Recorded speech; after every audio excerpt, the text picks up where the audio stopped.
புதுச்சேரி அருகே உள்ள பாகூரில் நீர்வழி பாதைகளில் தடை ஏற்பட்டதால் நெற்பயிர்கள் நீரில் மூழ்கின. கூடுதல் விவரங்களோடு நிகரார் செய்தியாளர் மகாராஜ பாண்டி. மகாராஜ பாண்டி, நீரை வெளியேற்றுவதற்கு நடவடிக்கை எடுக்கப்பட்டுள்ளதா? விவசாயிகள் என்ன சொல்றாங்க? விவரங்கள். நிச்சயமாக புதுச்சேரி மாநிலத்தில் 38,000 ஹெக்டேருக்கும் அதிகமாக இருந்த வேளாண் நிலங்களின் பரப்பளவு படிப்படியாக குறைந்துள்ளது. தற்போது 15,000 ஹெக்டேருக்கு குறைவாக தான் உள்ளது.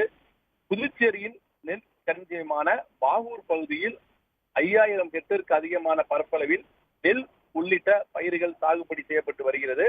மாநிலத்தில் மொத்த நெல் உற்பத்தியில் பாகூருக்கு முக்கிய பங்கு உண்டு. ஆனால் ஒவ்வொரு ஆண்டும் பருவமழையால் பாகூர் பகுதியில் நெற்பயிர்கள் பாதிக்கப்பட்டு வருகிறது. மழைக்கு முன்பாக வடிகால் வாய்க்கால் தூர்வாராததால் தொடர்ந்து பாதிப்பு ஏற்பட்டு வருகிறது. இந்த பிரச்சனைக்கு விழுப்புரம் நாகப்பட்டினம் புறவழிச்சாலையே முக்கிய காரணம் என்று விவசாயிகள் குற்றச்சாட்டுகின்றனர்.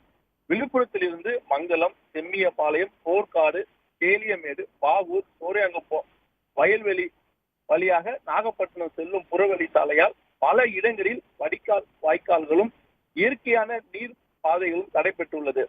இதனால் ஒவ்வொரு ஆண்டும் பருவமழையின் போது இருபுறமும் உள்ள வயல்களில் மழைநீர் வெளியேற வழியின்றி தேங்கி நிற்கிறது. இது குறித்து விவசாயிகள் நம்மிடம் கூறும்போது, வெள்ள நீரோட்டம் என்பது மேற்கில் இருந்து கிழக்கு நோக்கி இருக்கும்.